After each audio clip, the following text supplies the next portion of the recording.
अस्सलाम वालेकुम नाज़रीन, आज का जो न्यूज़ पैकेट आया है वो इंतहाई डिस्टोपिक है। समझ नहीं आ रही कि रियलिटी क्या है, झूठ क्या है। उसमें ख़बरें कुछ ऐसी हैं कि लग रहा है कि हम किसी मिडीवल टाइम्स में, विच हंट्स अभी भी चीज़ हैं, जादू रेन सुप्रीम करता है।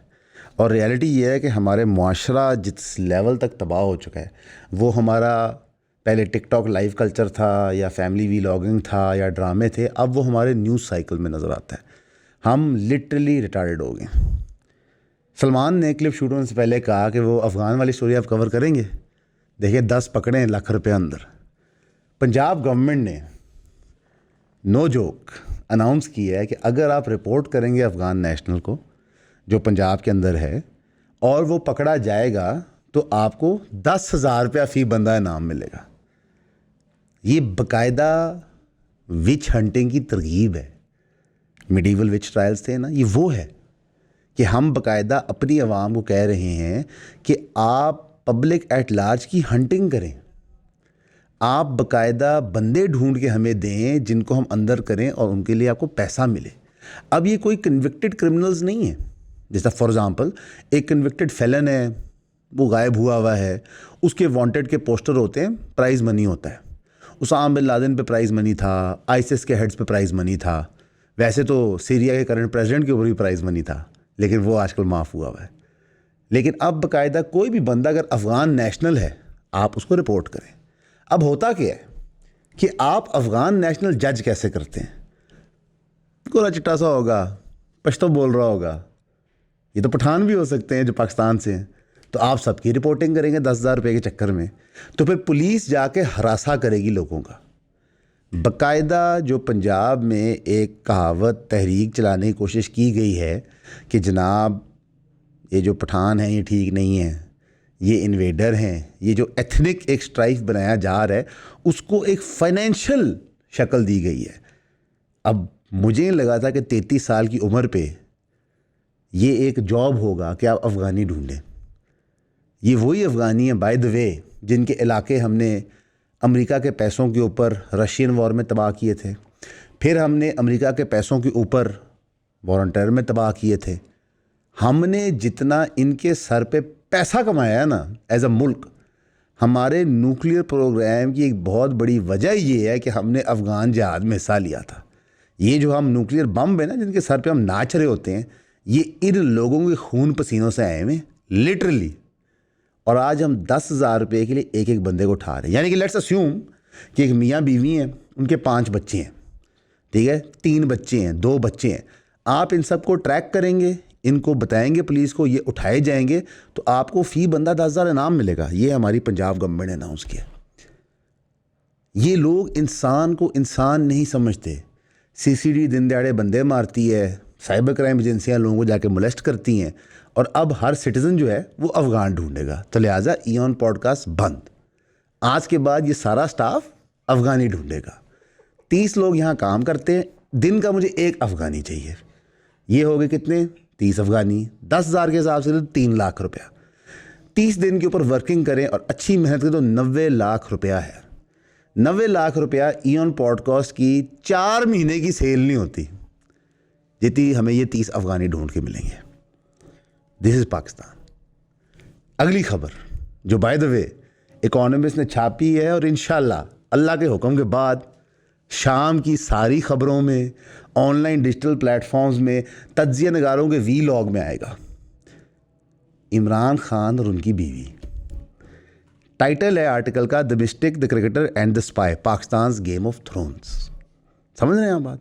इशारे कहाँ पे हो रहे हैं? और उसमें गुफ्तगू है कि बुशरा साहिबा की शादी इमरान खान से कैसे हुई, क्यों हुई, बुशरा साहिबा को कौन आईएसआई में कंट्रोल करता था, इमरान खान साहब जो बुशरा साहिबा के मौज़ात थे, मिस्टिक पावर्स थी, वो असल में आईएसआई इन्फॉर्मेशन थी, और ख़ान साहब को कंट्रोल करने का बेहतरीन मैकेनिज्म था। इनफैक्ट बाजवा साहब को तो गुस्सा ही चढ़ता था कि खान साहब बुशरा साहिबा की ज़्यादा सुनते हैं।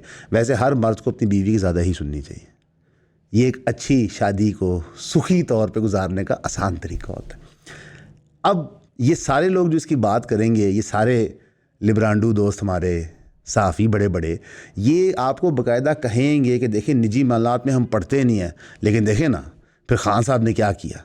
ये जितने लोग जो एक लिबरल फोपा ऑर्डर का हिस्सा हैं जो कहते हैं कि हम निजी मामलात पे किसी को जज नहीं करते। आप मर्द हैं, औरत बन जाए, औरत है मर्द बन जाए, हम जाको जज नहीं करते। लेकिन इमरान खान ने बुशरा साहब से शादी क्यों की? मैं सब कुछ मान लेता हूँ कि इमरान खान साहब ने बुशरा साहब से गलत शादी की, बुशरा साहबा ISI से कंट्रोल्ड थी, तो क्या उन सारे ISI के अफसरों को आप सजाए मौत देंगे? हैं जी जी जी। Political interference is a violation of the constitution, ISI और any other department. Bajwa sahab को गुस्सा क्यों था कि इमरान खान उनकी बात नहीं सुनते थे? क्या बाजवा साहब तस्लीम कर रहे हैं कि वो खान साहब को इन्फ्लुएंस करके पॉलिटिक्स में इंटरफेयर करते थे? क्या उन पर आर्टिकल 6 लगेगा? नहीं। तो आप जब किसी पे कीचड़ उछाल रहे हैं तो आपको समझ आ रही है आप क्या शो करा रहे हैं कि हमारा मिलिट्री इदारा, हमारे इंटेलिजेंस इदारे सब पॉलिटिक्स में इंटरफेरेंस करते थे। तो अब हम कैसे मान लें कि आप नहीं करते? हालांकि इस वक्त 27वीं तरह मीम में आपने क्या लिया? इम्यूनिटी। बिकॉज आप एक काम कर रहे हैं, कल को आपको पता है इसका एहतसाब होगा, तो आप पहले से इम्यूनिटी लेना चाहते हैं। मेरे नज़दीक खान साहब ने बुशरा साहब से जिस मर्जी वजह से शादी की है वो मैटर नहीं करता। मैटर ये करता है कि इमरान खान की सियासत के बारे में आप क्या सोचते हैं। इस वक्त इमरान खान की सियासत क्या है कि 2 साल से ज़ायद जेल में गुजारते हुए एक टफ़ कंडीशन के अंदर, जहाँ पे लोग उनसे मिल नहीं सकते, लोग अजीब अजीब बातें करते हैं। मतलब मैं एक इंटरव्यू देख रहा, मंसूर अली खान साहब के साथ एक बंदे हैं, दिल अफजल भाई कर रहे थे, वो कहते हैं जी हर वक्त ही तो ख़बरों में आता है खान साहब को फ़लाँ मिलने गया, फ़लाँ मिलने गया। तो खान साहब की तो मुलाकातें हर वक्त ही होते हैं, जिस पर मंसूर अली खान ने करेक्ट किया कि ऐसी बात नहीं है। खान साहब से मुलाकात बहुत मुश्किल है, बिल्कुल नवाज शरीफ ज़रदारी की तरह नहीं है। तो क्लियरली वो डील नहीं कर रहे। उस आर्टिकल के अंदर ये भी बताया गया कि बुशरा साहिबा ज़्यादा इंक्लाइंड है मुज़ाकरात करने के लिए, यानी कि डीप स्टेट से मुज़ाकरात करके रिहाई लेने के लिए।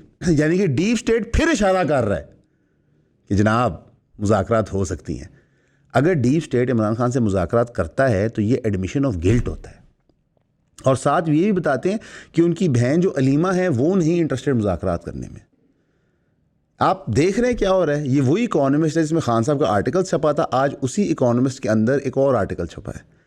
एक पाकिस्तानी खातून इसकी ऑथर हैं और एक फॉरेन नेशनल इसकी ऑथर है। बाहर के अखबार हों, यहाँ के अखबार हों, सब में पेड आर्टिकल लगते हैं। आप बेफिक्र हो जाएं। और उन आर्टिकल्स के एंड में लिखा होता है कि हम इसकी एडिटोरियल डिस्क्रेशन, हम इसकी फैक्चुअल रिस्पॉन्सिबिलिटीज़ नहीं लेते। लेकिन अभी आर्टिकल हर जगह दिखाया जाएगा, बताया जाएगा खान साहब से बदतर आदमी ही कोई नहीं, उनका किरदार ही ठीक नहीं है। खान साहब ने कब क्लेम किया था उनका किरदार अच्छा है?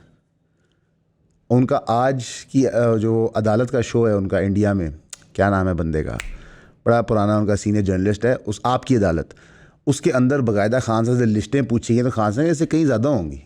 ठीक है, तो इमरान खान को कतन वोट इसलिए नहीं मिला था कि वो कोई जीनियस है। इमरान खान को वोट इसलिए मिला था कि उसने कहा था कि ये चोर हैं, और शायद ये लोग चोर थे क्योंकि जितने इन्होंने NROs लिए हुए हैं क्या छुपा रहे थे। जिस तरह ये कानून चेंज करते हैं, जिस तरह इन्होंने फ़ौरन आते साथ नैब पे कानून चेंज किए PDM 1 में।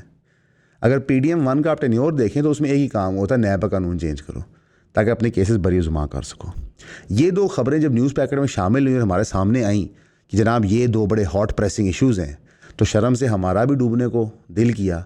लेकिन रियलिटी ये है कि अगर इस पर हम मौक़िफ़ नहीं रखेंगे, आप लोगों को हम यही नहीं बताएंगे जनाब ये दोनों बातें कितनी झाइलाना और बेवकूफ़ हैं और कैसे रियासत हमें इन तरह की चीज़ों में फंसा के असली मुद्दों से हटाता है। असली मुद्दा क्या है, इसको समझिए। असली मुद्दा ये है कि आपकी जुडिशरी का टेक ओवर और डिस्ट्रक्शन कंप्लीट हो चुका है। आप लोगों की सपोर्ट की वजह से आज हम यहाँ पे हैं। आप लोगों की सपोर्ट की वजह से हम ये कंटेंट बनाते रहते हैं। आप लोगों की सपोर्ट हमें चाहे इनबॉक्स DM की मद में है, चाहे वो कमेंट की मद में है, या स्पेशली 3000 रुपये की सब्सक्रिप्शन की मद में है, हमारे काम को बहुत आगे लेके जाती है। हमें किसी प्लेटफॉर्म की तरफ से कोई सपोर्ट नहीं है। आपके सामने हमारा चैनल डिमोनेटाइज हुआ है, 1 दफ़ा नहीं 2 दफ़ा। उसकी वजूहत भी हमने आपको बताई हैं। डिमोनेटाइजेशन या फिर किसी की आवाज़ बंद कर देना बहुत गलत है, चाहे वो किसी भी इशू पे बात कर रहा हो। फ्रीडम ऑफ स्पीच के साथ खड़े हैं और हमें 3000 रुपये की सब्सक्रिप्शन प्रोवाइड करें। हमने ऑलरेडी ज़्यादा कंटेंट प्रोड्यूस करना शुरू कर दिया अपने पेड सब्सक्राइबर्स के लिए, और हमारी इवेंचुअली कोशिश होगी कि जो हमारा आधा कंटेंट है वो पेड सब्सक्राइबर्स के लिए ही हो। तो ईऑन फैमिली का पार्ट बने, 3000 रुपये दें, सब्सक्राइब करें। 6 जज अपॉइंट हो गए कॉन्स्टिट्यूशनल कोर्ट को और 3 ने स्वेर इन कर लिया है। अपॉइंटेड जजेस हैं सैयद हसन अज़हर रिजवी, आमिर फ़ारूक, अली बाकर नजफ़ी। सिंध हाई कोर्ट से मोहम्मद करीम खान आगा, बलूचिस्तान हाई कोर्ट की चीफ जस्टिस रोज़ी खान बरेख। जस्टिस रिटायर्ड अरशद हुसैन शाह भी अपॉइंट हो गए हैं FCC में, रिप्लेसिंग जस्टिस मुसरत हिलाली जिन्होंने डिक्लाइन की ये पोजीशन।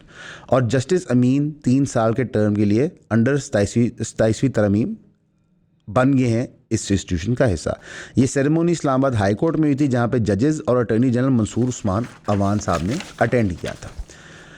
प्रेसिडेंट ने अप्रूव कर दिया रेजिग्नेशन ऑफ सुप्रीम कोर्ट जज Mansoor Ali Shah and Athar Minallah. Now they are no longer जजेस of the Supreme Court of Pakistan. 5 Islamabad High Court के जजेस थे जिन्होंने बाय द वे वो swearing in and ceremony attend नहीं की, जिसमें justice Babar Sattar, justice Tariq Mahmood Jahangiri, justice Sardar Ejaz Ishaq Khan, justice Saman Rafat Imtiaz सब शामिल थे। ये इन्होंने अटेंड नहीं की जो सेरेमनी हुई थी कॉन्स्टिट्यूशनल कोर्ट की। CJP याया अफरीदी ने पूरा कोर्ट यूनानिमसली इकट्ठा करके सुप्रीम कोर्ट के रूल्स अपडेट कर दिए 27वीं तरमीम के बाद। इसके अंदर justice Munib Akhtar and justice Ayesha Malik meeting में शामिल नहीं थे। इस मीटिंग में जो 17 जजेस थे उसमें से 2 मिसिंग हो गए, यानी कि फुल वो रिड्यूस हो गया 19 को रेजिग्नेशंस और ट्रांसफर्स के बाद। पहले फुल कोर्ट होता था 24 का, यानी कि जितने मौजूद थे मौके के ऊपर 17, उन सब ने यूनानिमसली ये रूल्स पास कर दिए। लाहौर हाई कोर्ट के जज जस्टिस शम्स महमूद मिर्ज़ा ने रिज़ाइन कर दिया अपनी पोजीशन से सैटरडे को। बाबर सत्तार साहब का भी लग रहा है कि रेजिग्नेशन अनकरीब 1-2 दिन में आ जाएगा। यानी कि आपका पूरा जुडिशल निज़ाम के जो टॉप लीगल माइंड्स थे वो छोड़ के जा रहे हैं।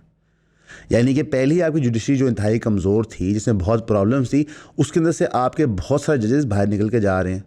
आप बहुत सारे जजेस पार्टिसिपेट करने को नहीं तैयार, और देखते आने वाले दिनों में ये इंक्रीज़ करता है नंबर के नहीं। साथ ही साथ जो तहरीक तहफ़्फ़ुज़ आईन पाकिस्तान थी, उन्होंने जुमे वाले दिन स्ट्रांगली अपोज़ किया 26वीं 27वीं तरामीम को। और अचकज़ई साहब ने रावलपिंडी में कहा कि अपोजिशन अलायंस रिजेक्ट करती है कॉन्स्टिट्यूशनल अमेंडमेंट्स को जो ये की गई हैं। और उन्होंने कहा कि अगर ये वापस नहीं ली गई, जमहूरियत और जुडिशरी को प्रोटेक्ट नहीं किया गया, तो वो एहतजाज करेंगे। और बाकायदा KP अमन जिरगा ने इस अलायंस को बैक किया, यानी कि 2 moves at the same time हुए। इसी के साथ साथ एक कानून जिसको पाकिस्तान की आर्मी इस्तेमाल करती थी KP में ऑपरेशंस करने के लिए, उसको सुहेल अफरीदी ने ख़त्म कर दिया। ये वो कानून था जिसको पेशावर हाई कोर्ट ने कहा था कि ये ह्यूमन राइट्स के अब्यूज़ करता है, ये ह्यूमन राइट्स की खिलाफ वर्जी है। इसके तहत यूनिलैटरली आर्मी एक्शंस ले लेती थी विदाउट कंसल्टिंग लोकल पार्टीज़ या लोकल गवर्नमेंट। ये वो कानून है जिसके ऊपर प्रेशर था अलीमीन गंडापुर को ख़त्म करने के लिए, वो कर नहीं रहे थे। तो अब नए जो चीफ मिनिस्टर साहब आए उन्होंने कर दिए, यानी कि अब फ़ौज के पास लीगल कवर नहीं है वहाँ ऑपरेशन करने का। क्या वो ऑपरेशन करना रुकते हैं वो एक सेपरेट मैटर ऑल टुगेदर है, लेकिन करंटली जिस लीगल कवर के पीछे वो छुपते हैं वो अब ख़त्म हो गया है। अब ये ऑब्वियसली चैलेंज किया जाएगा, लेट्स सी कोर्ट्स इसमें क्या कहते हैं। वैसे मार्चेस प्लान हुए हैं असेंबली से हाई कोर्ट्स तक मंडे को, यानी कि पंजाब में, KP में, बलूचिस्तान में, सिंध में, ये अपेरेंटली प्लान्ड है। लेट्स सी इस स्टोरी में आगे क्या डेवलप होता है और क्या बनता है। पेशावर हाई कोर्ट ने इस सारी गर्मा गर्मी को देखते हुए KP गवर्नमेंट को रिस्ट्रेन किया कि आप स्टेट मशीनरी इस्तेमाल नहीं करेंगे पॉलिटिकल एक्टिविटीज़ के लिए। मैं इससे असूली तौर पे एग्री करता हूँ कि state machinery should never be use for political activities, लेकिन असूल सब पे लागू करें। पूरी पंजाब की स्टेट मशीनरी मरीम नवाज़ साहिबा की प्रमोशनल पिक्चर्स लगाने में बिजी होती है, सो मच सो कि आपके हाईली एजुकेटेड CSS पास्ट अफसर भी नए फार्मूले ढूंढ रहे होते हैं मरीम साहिबा की इज़्ज़त में इजाफा करने के लिए। तो अगर ये रूल आप अक्रॉस द बोर्ड अप्लाई करते हैं तो आई एग्री विद इट, लेकिन सिलेक्टिवली आप अप्लाई करते हैं ये बात सेंस नहीं बनती। अब इस सारी ड्यूरेशन में मैं एक आपको वकूआ बताना चाहूँगा, इनएफिशिएंसी ऑफ आवर गवर्नमेंट। ये वही पार्टीज़ हैं PPP और PMLN जो हमें 40 साल से रूल कर रही हैं। 2.8 बिलियन रुपीस स्पेंड हो चुके हैं सिंध के अंदर, जहाँ पे उसकी पब्लिक अमाउंट्स कमेटी बताती है कि अभी तक वो एंटी वेनम नहीं डेवलप कर पाए। यानी कि जो सांप है वहाँ जहरीले, जो नुकसान पहुँचाते हैं लाइफ स्टॉक को, इंसानों को, सिर्फ 54,000 snake bite cases livestock department report करता है जो लोकल से हो रहे हैं, लाइक लोकल स्नेक से हो रहे हैं। तो उसके लिए जो एलोकेशन हुई थी 2.8 बिलियन की under the annual development programme, ये 2012 से लेके अभी तक है, तो अभी तक वो वैक्सीन नहीं बना पाए, उस एंटी वेनम नहीं बना पाए। हालांकि उन्होंने बनाना कुछ नहीं था, ये मौजूद होते हैं, प्रोक्योरमेंट और डिस्पर्समेंट होती है। ये एक छोटा सा अदना सा डिपार्टमेंट है। अगर आप पूरी हायरार्की में देखें तो ये इनसिग्निफिकेंट नंबर है, लेकिन इतने छोटे डिपार्टमेंट में जो इतना क्रिटिकल है लाइफ स्टॉक को, जो सिंध के लोगों की बैकबोन है एग्री एंड लाइफ स्टॉक, उसके लिए वो ये करने को नहीं तैयार। और फिर ये वो पार्टी हैं जो आइनी तरमीमें करती हैं, हमें बताती हैं किस तरह वो जमहूरियत के लिए जान देते रहे हैं, किस तरह वो डिज़र्व करते हैं इधर बैठने के लिए। ये सिर्फ एक बेसिक फैसिलिटी नहीं प्रोवाइड कर पाते। ये इनके हालात हैं। इस वक्त गवर्नमेंट 76 बिलियन खर्च कर चुकी है डेवलपमेंट में पिछले 4 महीने में। पीएचडीपी की स्पेंडिंग अगर जुलाई से अक्टूबर यानी 2025 वाले फिस्कल ईयर में हम देखते हैं तो गवर्नमेंट ने 76 बिलियन खर्च किया। ये सिर्फ 7.6% है of total 1 trillion PHDP allocation. Spending को डिलिबरेटली लो रखा गया है ताकि आईएमएफ की फिस्कल डिसिप्लिन रिक्वायरमेंट फुलफिल की जाए। एक्चुअल यूटिलाइजेशन इसकी बिलो द 330 बिलियन है जो ऑथराइज थी प्लानिंग कमीशन से। चाहता हूँ क्या है, 1 ट्रिलियन रुपीज़ रखा गया लोगों की डेवलपमेंट के लिए। आईएमएफ की शर्तों को मानते हुए आपने खर्च सिर्फ कितना किया, 76 बिलियन। जो एक्चुअल रिक्वायरमेंट थी अभी तक जो प्लानिंग कमीशन ने बनाई थी वो 330 बिलियन की थी। यानी कि हमारा पैसा सरकार के पास है, सरकार ने वो पैसा हमारे पे लगाना है। प्लानिंग कमीशन ने सारे अप्रूवल्स देके प्लान्स दिए लेकिन सरकार ने वो पैसा नहीं लगाया। सरकार ने वो पैसा होल्ड किया हुआ है ताकि वो आईएमएफ की शराइत मान सकें। क्वार्टरली पॉलिसी के तहत गवर्नमेंट आहिस्ता आहिस्ता करके कतरा कतरा करके हमें ये प्रोजेक्ट्स दे रही है। तो ना तो सिर्फ सरकार जो पैसे यूज़ करती है उसको अफेक्टिवली किसी चीज़ में इस्तेमाल कर सकती है, सरकार पैसे यूज़ करने को ही नहीं तैयार। इंस्टेड सरकार लोन पे लोन लेने को तैयार है अपनी गवर्नमेंट फंक्शनिंग को चलाने के लिए। जो 25 अरब डेली का आप लोन ले रहे हैं, क्या आईएमएफ उस पर सवाल नहीं पूछता है। सरकार ज़्यादा इंटरेस्टेड है कि वो हमारा पब्लिक फंड ना लगाए हमारे पे ताकि आईएमएफ के नंबर्स पूरे हो सकें और वो अपना पर्सनल फंड गेन करते रहे सरकार को चलाने के लिए। ये लोग अब जुल्म की उस इंतहा पे पहुंच गए हैं कि ना ये लोगों को रोटी देते हैं, ना कपड़ा देते हैं, ना मकान देते हैं, ना पीने को पानी देते हैं, ना सांस लेने को साफ़ हवा देते हैं। लेकिन ये कहते हैं खुश भी हो और तालियाँ भी बजाओ। और हमें क्या बताया जाता है कि मुल्क का सबसे बड़ा इशू ये है कि इमरान खान, मुल्क का सबसे बड़ा इशू ये है कि बुशरा साहिबा, मुल्क का सबसे बड़ा इशू ये है कि अफ़गानी यहाँ घुसे हुए 10-10 हज़ार रुपये में उनको पकड़ो। अब जो अनफॉर्चुनेट टेररिस्ट अटैक हुआ था इस्लामाबाद के अंदर, उसके अंदर तहकीक के बाद हमें पता चला है कि 4 टीटीपी के दहशतगर्द हैं जो इन्वॉल्व थे इसके अंदर। पूरा का पूरा सेल इंसिडेंट के बाद इंक्लूडिंग कमांडर और 3 मेंबर को अरेस्ट कर लिया गया है। जो बॉम्बर है वो ननगारहार अफ़गानिस्तान से है।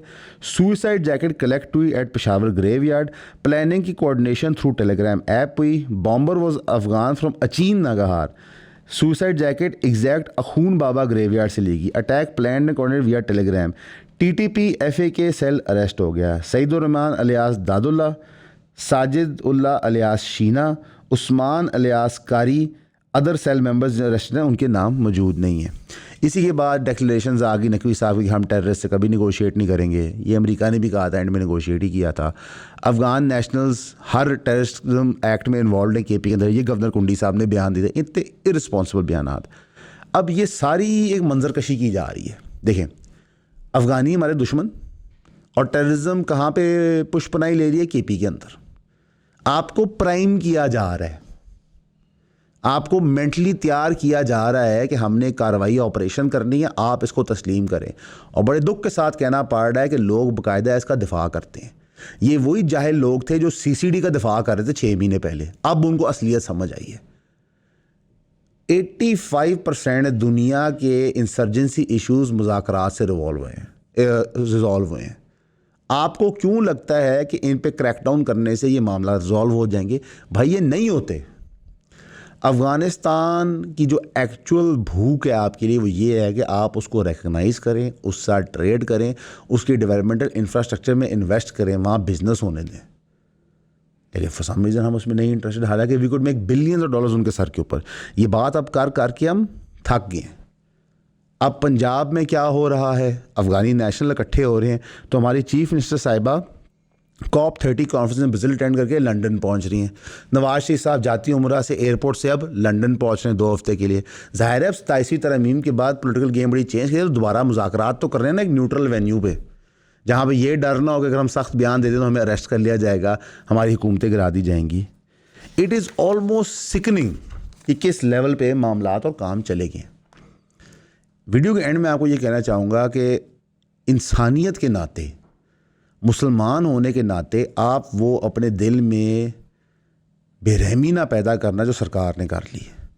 अगर कोई अफ़गान नेशनल आपके गिरदोनवा में रहता है और वो क्राइम नहीं कमिट कर रहा, वो सिर्फ एक ज़िंदगी गुजार रहा है, वो वापस अफ़गानिस्तान नहीं जाना चाहता जो इस वक्त वॉर लॉर्ड्स के डिस्प्यूटेड टेरिटरी है, वो आपस में लड़ रहे हैं, तो प्लीज़ को रिपोर्ट ना करना। मैं आपको मजबूर तो नहीं कर सकता, मैं रिक्वेस्ट कर सकता हूँ। ये उसी तरह है कि सारे ममालिक जो फ़लस्तीन के लोग गाज़ा से बाहर निकले थे जेनोसाइड एस्केप करने के लिए, उनको उठा के वापस गाज़ा भेजे जहाँ पर इस वक्त भी जेनोसाइड चल रहा है। ये उसी तरह है जिस तरह इंडिया मुसलमान जो इंडियन सिटीजन्स हैं उनको उठा के बांग्लादेश भेज रहा है रोहिंग्या मुस्लिम्स होने के नाते। ये उसी तरह है जिस तरह ईरान ने अभी सारे अफ़गानी नेशनल निकाल दिए अपने मुल्क से और उनको अफ़गानिस्तान वापस भेज दिए। पहले इनके नाम पे हम डॉलर्स लेते थे, पैसे बतोड़ते थे, इन पे पॉलिटिक्स करते थे, अब इन लोगों को हम बीच चौराहे खड़ा करके अपनी मौत को भेज रहे हैं। आपको वो इमेजेस याद होंगे कि सर्दियों के अंदर ट्रकों में भर के फैमिलियाँ वापस भेजी जा रही थी, बॉर्डर के ऊपर डिस्प्यूट्स आ रहे थे। वहाँ पे जाके क्या ज़िंदगी होगी? मुसलमान होने के नाते आपको ये चीज़ नॉर्मल लगती है? बेशक लोग दहशतगर्दी करते हैं, बेशक इनमें से कुछ अनासर हैं जो यहाँ पे अमन को ख़राब करते हैं, इसकी सज़ा हम सबको देंगे। कलेक्टिव पनिशमेंट यही होती है। और क्या होती है? अगर एक दहशतगर्द तंजीम एग्जिस्ट करती है पाकिस्तान में, तो क्या पाकिस्तान को तबाह कर देना चाहिए? जब इंडिया ने पाकिस्तान की रियासत के ऊपर और पाकिस्तान के लोगों पर हमला किया था तो उन्होंने भी यही कहा था कि दहशतगर्दी होती है यहाँ से।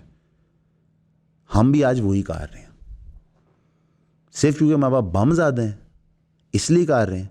तो हमारे में और इसराइल में क्या फ़र्क है? इंटरेस्टिंगली इनफ, जो कल न्यूज़ हमने कवर की थी, मैंने देखा था भाई किसी वीलॉगर ने कवर की, भाई किसी में जुर्रत नहीं थी ये बात करने की। जो सेंटोरस का मालिक जाके इसराइल के साथ मोहब्बतें बढ़ा रहा था अपनी, आज फॉरेन ऑफिस का बयान आ गया कि भाई हमें तो पता ही नहीं है। साथ ही साथ जो एक सरकारी सहाफ़ी हैं जियो की तरफ से जो लंदन में होते हैं, उन्होंने कहा कि जी जो इनक्लेव बना हुआ था लंदन में एक्सपो में, वहाँ पे इजरायली ऑफिशियल्स अनअनाउंस्ड आ गए। अगला बंदा उन्हें दावतें दे रहा है कि जनाब हम खुले हैं आपके लिए, आप कह रहे हैं अनअनाउंस्ड आ गए। और जो वहाँ स्टाफ था वो इतना जाहिल था कि उनको नहीं पता था कि ये इजराइल इनक्लेव से आए हैं। ये सब बकवास है, ये सब झूठ है। रियासत ने फैसला कर लिया है कि अपने ज़ाती मफादात और सर्वाइवल के लिए वो कुछ भी करने को तैयार है। मैं DGISPR साहब का पुराना बयान देख रहा था, वो बता रहे थे कि किस तरह पॉलिटिकल पार्टी जो इलेक्शन जीतती है वो रियासत बनाती है और वो रियासत होती है, और फ़ौज का काम सिर्फ रियासत से कोऑर्डिनेशन करना होता है, इंटरफेयर करना नहीं होता। ये इलेक्शन जीते कब है मुझे ये बताएं, तो ये रियासत बनने के हकदार कैसे हैं? और इस सब में हमें ये नहीं बताया जाता कि रियासत और अवाम का रिश्ता क्या होता है। रियासत हमारी नौकर होती है, दे वर्क फॉर अस। यहाँ पे अनफॉर्चुनेटली वी वर्क फॉर रियासत। इंडिया के अंदर भी बिहार के इलेक्शंस हुए हैं जो बीजेपी एक लैंडस्लाइड तरीके से जीती है। बीजेपी क्यों जीती है, क्यों नहीं जीती, राइज ऑफ हिंदुत्व ब्ला ब्ला ब्ला। लेकिन एक सूबा जिसमें 17% मुसलमान हैं, उनके सिर्फ 11 कैंडिडेट हैं मुसलमानों के जो जीते हैं, और बाकायदा मुसलमान कैंडिडेट्स कम हुई जा रहे हैं। अब जो लोग ये बकवास करते थे कि कायदे-आज़म ने गलती कर दी 2 मुल्क बना के, वो बताएं कि जो मुसलमानों के साथ इंडिया में हो रहा है, जो हमेशा से हो रहा है। कांग्रेस भी हिंदुत्व पे थी सॉफ्ट, बीजेपी हार्ड हिंदुत्व पे। ये रियलिटी है। तो पाकिस्तान मुसलमानों के लिए मुल्क बनाया गया था। जितना मर्जी ख्वाजा आसिफ साहब हमें बताना चाहें कि जनाब हमें हिस्ट्री गलत पढ़ाई गई है, ये हो गया वो हो गया, जितनी मर्जी कहानियाँ एथनो नेशनल दें, ये मुसलमानों के लिए मुल्क बनाया गया था। कायदे आज़म को यूनिफाइंग फैक्टर सिर्फ इस्लाम मिला था, वरना आपके प्रिंसली स्टेट्स अग्री ही नहीं कर रहे थे। ये जो आप पाकिस्तान और बांग्लादेश देखते हैं ना, ये प्रिंसली स्टेट्स पे होता तो शायद ये नक्शा ही ना बन सकता। इस्लाम के नाम ने उनको इकट्ठा किया था। और जो लाखों शायद करोड़ों लोग पाकिस्तान आए थे, वो क्या प्रिंसली स्टेट्स ही खाते रहे थे? वो एक मुसलमान रियासत में रहने आए थे। तो मुझे क्या पाकिस्तान आज एक इस्लामिक रियासत है? क्या वो इस्लामिक रियासत फ़लस्तीन के लोगों का कत्लेआम पे चुप बैठी रहेगी? क्या वो इस्लामिक रियासत रोहिंग्या मुसलमानों की बात नहीं करेगी चाइना में? क्या वो मुसलमान रियासत ईरान में जो जुल्म और बर्बरियत अमेरिका और इसराइल ने किया उसके ख़िलाफ़ नहीं बोलेगी?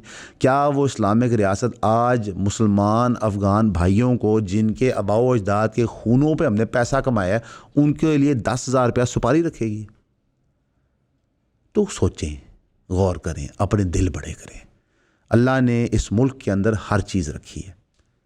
हमें बताया जाता है इस मुल्क में कुछ नहीं, ये झूठ है। इस मुल्क में ज़रख़ेज़ ज़मीन है, ज़खायर हैं, दरिया हैं, पहाड़ हैं, हर चीज़ मौजूद है। जिस दिन हमारे सियासतदान, हमारे रियासती इदारों ने अवाम के नीचे रह के काम करना शुरू कर दिया, ये मुल्क तरक्की कर सकता है। और इस वक्त एक ही बंदा इस मिशन पे काम कर रहा है, उसका नाम है इमरान खान। आप जो मर्जी इख्तलाफ करें। तो ये जो ख्वाजा आसिफ साहब आके आजकल कह रहे हैं कि जनाब देखें 26वीं 27वीं तरमीम इसलिए हुई है क्योंकि प्रोजेक्ट तो इमरान खान ने शुरू किया था, आप झूठ बोल रहे हैं सर। मिसाक़े जमहूरियत के बाद बेनज़ीर साहिबा ने जब नेगोशिएशन की थी जनरल परवेज़ मुशर्रफ से, तो नवाज शरीफ साहब ने सबसे पहले शोर मचाया था कि ये आप क्या करें, हमने तो तय किया था इनसे बात नहीं करनी। फिर नवाज शरीफ साहब काला सूट पहन के पैरवी देते थे केसेस की जो PPE के ख़िलाफ़ थे। मिसाक़े जमहूरियत कुल मिला के 12 महीने लाश नहीं की थी, वो जो मिसाक़े जमहूरियत इमरान खान ने तोड़ी थी। इमरान खान ने इस्टेब्लिशमेंट की मदद लेके आप लोगों के झूठ बेनकाब किए थे और उन्होंने गलत किया था इस्टेब्लिशमेंट की मदद लेके। असूल जो होता है ना, वो आपके प्रोपेगेंडा को नहीं मानता, वो असूल को मानता है। पाकिस्तान को जमहूरियत बनाना है तो पाकिस्तान की अवाम ने बनाना है, ना ये सियासतदान बनाना चाहते हैं, ना डीप स्टेट बनाना चाहते हैं, ना ही हमारे मीडिया आउटलेट बनाना चाहते हैं, और ना ही ये बड़े बड़े पंडित जो आगे पीछे किताबों की बातें कर रहे होते हैं ये बनाना चाहते हैं। ये सिर्फ इंजॉय करना चाहते हैं। हमारे लिए दुआ कीजिएगा, हम आपके लिए भी करेंगे। हमेशा की तरह आपका सुनने का शुक्रिया।